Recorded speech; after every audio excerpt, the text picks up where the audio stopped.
గత అసెంబ్లీ ఎన్నికల్లో కాంగ్రెస్ పార్టీకి ఓటు వేసి పెద్ద పొరపాటు చేశామని, జరగబోయే పార్లమెంట్ ఎన్నికల్లో కారు గుర్తుపై ఓటు వేసి అండగా నిలుస్తామని ఓటర్లు స్వచ్ఛందంగా వెల్లడిస్తున్నారని ముస్తాబాద్ మండల బీఆర్ఎస్ పార్టీ అధ్యక్షులు బోంపల్లి సురేందర్ రావు అన్నారు. రాజన్న సిరిసిల్ల జిల్లా ముస్తాబాద్ మండల కేంద్రంలోని మండల పార్టీ కార్యాలయంలో ఏర్పాటు చేసినటువంటి విలేకరుల సమావేశంలో పార్టీ నేతలు మాట్లాడారు. పార్లమెంట్ ఎన్నికల నేపథ్యంలో ఇంటింటా నిర్వహిస్తున్న ప్రచారంలో గులాబీ పార్టీకి ప్రజల నుండి విశేష స్పందన వస్తోందన్నారు. గతంలో జరిగిన అసెంబ్లీ ఎన్నికల్లో కాంగ్రెస్ పార్టీకి అవకాశం కల్పించడం పెద్ద తప్పు జరిగిందని ప్రజలు చెప్తున్నారని అన్నారు.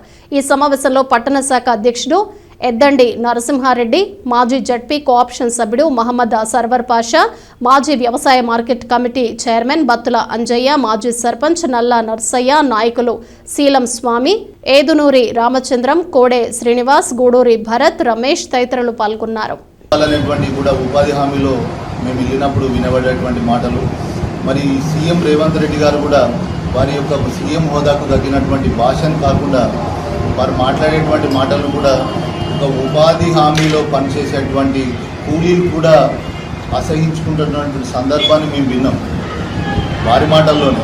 మరి తెలంగాణ తల్లి నుండి మోయినకుంటకు వెళ్ళేటువంటి 14 కోట్ల రోడ్డుని అగ్రిమెంట్ అయి మరి పనులు ప్రారంభించే దశలో మరి కాంగ్రెస్ ప్రభుత్వం వచ్చిన తర్వాత రద్దు చేసిన సందర్భాన్ని ముస్తాబాద్ మండల ప్రజలు గమనించాలి.